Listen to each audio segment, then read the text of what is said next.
श्री शिवाय नमस्तुभ्यम। हर हर महादेव। देवादिदेव महादेव भगवान शिव के चरणों में कोटि कोटि नमन। स्वागत है आप सभी का हमारे चैनल पूजा आस्था में। दोस्तों, आज सोमवार है और आज ही के दिन दर्श अमावस्या पड़ती है, जिसे सोमवती अमावस्या भी कहा जाता है। सोमवार को आने वाली अमावस्या भगवान शिव को समर्पित होती है, इसलिए इस अमावस्या को सोमवती अमावस्या कहते हैं। देवादिदेव महादेव भगवान शिव की आराधना और पूजन सच्चे मन से यदि कोई व्यक्ति सोमवती अमावस्या को कर लेता है तो भगवान शिव उस व्यक्ति की सारी मनोकामनाएं, सारी इच्छाएं और सारी आकांक्षाएं पूरी कर देते हैं तथा उस व्यक्ति पर भगवान शिव की कृपा दृष्टि के साथ साथ सभी देवताओं की कृपा प्राप्त होती है, कृपा दृष्टि प्राप्त होती है और वे उस व्यक्ति के सारे कार्य मिनटों में मार्गस्थ हो जाते हैं और उस व्यक्ति की नैया पार हो जाती है। देवादिदेव महादेव भगवान शिव की कृपा दृष्टि प्राप्त करने के लिए सोमवती अमावस्या का हिंदू धर्म में और आध्यात्म में बहुत ही अनन्य साधारण महत्व है। सोमवती अमावस्या को पितरों तथा भगवान विष्णु और माता लक्ष्मी के पूजन के लिए भी अत्यंत फलदायी माना गया है। इस शुभ तिथि पर पूजा, तप, जप, व्रत और दान करने का भी विधान है। इस बार चैत्र माह में अमावस्या को 8 अप्रैल को सोमवती अमावस्या आई है, तो सोमवती अमावस्या के दिन भगवान शिव की पूजन के साथ साथ देवादिदेव महादेव के पूजन के साथ साथ भगवान विष्णु और माता लक्ष्मी की भी पूजन आप इस दिन कर सकते हैं। सोमवती अमावस्या के दिन किया जाने वाला एक बहुत ही महत्वपूर्ण उपाय एक पीपल की 108 परिक्रमा है, क्योंकि सुहागन महिलाएं अगर सोमवती अमावस्या के दिन पीपल की 108 परिक्रमाएं कर लेती है तो वे सदा के लिए सुहागन रहती है। मतलब उन व्यक्ति उस स्त्री के जीवन में कभी वैधव्य का दुख नहीं आता है और वो स्त्री सदा सुहागन रहती है और उसके जीवन में आने वाली उसके पारिवारिक सांसारिक जीवन में आने वाली सभी अड़चनें, सभी बाधाएं दूर हो जाती है।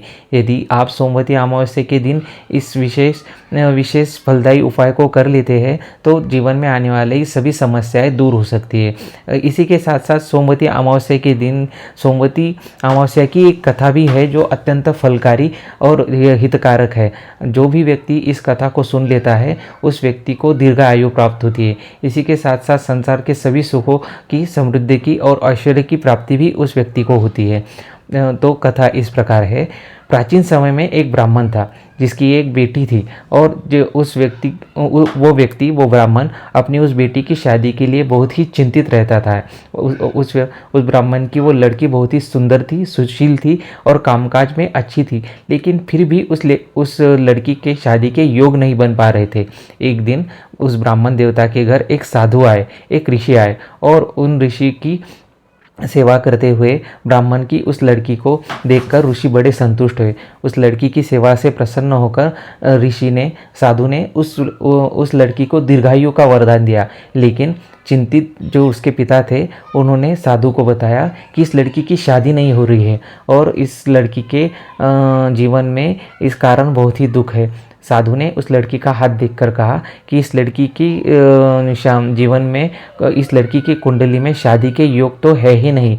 ये बात सुनकर ब्राह्मण देवता घबरा गए और उन्होंने साधु को तुरंत ही इसका उपाय पूछा। तब जाकर साधु ने ये बताया कि यहाँ से दूर एक गांव में सोना नामक एक स्त्री रहती है जो धोबिन है और वो सच्ची पतिव्रता है। उसके पातिव्रत्य के प्रताप से आपकी बेटी के जीवन में जो विपदा, जो बाधा आई है उसका निवारण हो सकता है। और अगर आपकी बेटी उस स्त्री की, उस महिला की सेवा करे और उसकी सेवा करने के बाद अगर वो महिला, सोना नामक महिला जो धोबिन थी, वो आपके बेटी की मांग में सिंदूर भर दे तो आपकी बेटी के जीवन संवर जाएगा और उसके जीवन का अंधेरा मिटकर उसके जीवन में खुशियाँ आ सकती है। तो कई दिनों तक ब्राह्मण देवता ये सोचते रहे कि अपनी जवान बेटी को वह भेजे या ना भेजे, लेकिन आखिर में बहुत सोच विचार करने के बाद ब्राह्मण देवता ने अपनी बेटी को धोबिन सोना के यहाँ भेज दिया। प्रातःकाल ब्राह्मण देवता की बेटी धोबिन सोना के यहाँ जाती और धोबिन के घर के सारे कामकाज कर देती। मतलब धोबिन के घर जाकर जब वो सो रहे होते हैं तब ब्राह्मण देवता की बेटी जाकर उनके सारे बर्तन मांज देती, कपड़े धो देती, घर की साफ सफाई कर देती, चूल्हा और पोछा कर देती और वापस चुपके से वापस आ जाती। लेकिन धोबिन जब उठती तब उसे लगता कि वो उसकी बेटी उसके उसके बेटे की उसकी बहू कर रही है। सोना धोबिन वहाँ पर अपने बेटे और बहू के साथ रहती थी, तो उसको लगता है कि ये सब अपनी बहू कर रही है, और कई दिनों तक ऐसा ही चलता रहा। और जब बहू सोचती तो वो देखती तो वो ये सोचती कि अपनी सासू माँ ये सारे काम कर कर फिर से सो जाती है। ऐसा कई दिनों तक चलता रहा। एक दिन सोना धोबिन ने अपनी बहू से पूछ ही लिया कि तुम इतने सवेरे उठकर पूरे काम करके वापस क्यों सो जाती हो। लेकिन फिर बहू ने कहा कि मैं तो किसी प्रकार का कोई काम करने के बाद वापस नहीं सोती हूँ, मुझे लगा कि आपने काम किया है। तो दोनों ही जब घर की ये जिम्मेदारी नहीं कर रहे होते, काम सुबह उठकर काम नहीं कर रहे होते, तो वो अचंभे में पड़ जाती है। तो अगर हम दोनों उठकर काम नहीं कर रहे तो काम कर कौन रहा है। तो सोना धोबिन अगले दिन छिपकर सुबह एक जगह छिप जाती है और ये पता करने की कोशिश करती है कि आखिर घर का काम कर कौन रहा है। तब वहाँ ब्राह्मण देवता की बेटी आ जाती है और वो घर के सारे काम करने लगती है। तभी सोना धोबिन उसे रंगे हाथ पकड़ लेती है और बोलती है कि तो हमारे घर में आकर रोज़ सुबह चुपके से आकर ये सारे काम क्यों कर रही है। तब ब्राह्मण देवता की बेटी धोबिन को अपनी हकीकत बताती है। वो अपनी पूरी व्यथा सोना धोबिन को सुनाती है और कहती है कि आप मुझे इस समस्या से निवार सकती है, आप मुझे इस समस्या का निवारण दे सकती है। तो जब धोबिन ये सब बातें सुनकर खुश हो गई और उसने तुरंत ही उसकी मांग भर दी। लेकिन ऐसा करते ही सोना धोबिन के पति की मृत्यु हो गई। तभी सोना धोबिन तुरंत ही वहाँ से निकली और दौड़ते हुए पीपल के पेड़ के पास आई। और परिक्रमा करने के लिए कोई सामान नहीं था, तो उसने ये ईंट के टुकड़ों से पीपल की 108 परिक्रमा की। और ऐसा करते ही धोबिन के पति के मृत शरीर में जान आ गई। इसके बाद से हर सोमवती अमावस्या के दिन विवाहिता के जीवन में अगर कोई दुख हो, दर्द हो, परेशानी हो, तो इसके लिए 108 पीपल की परिक्रमा का महत्व बताया गया है।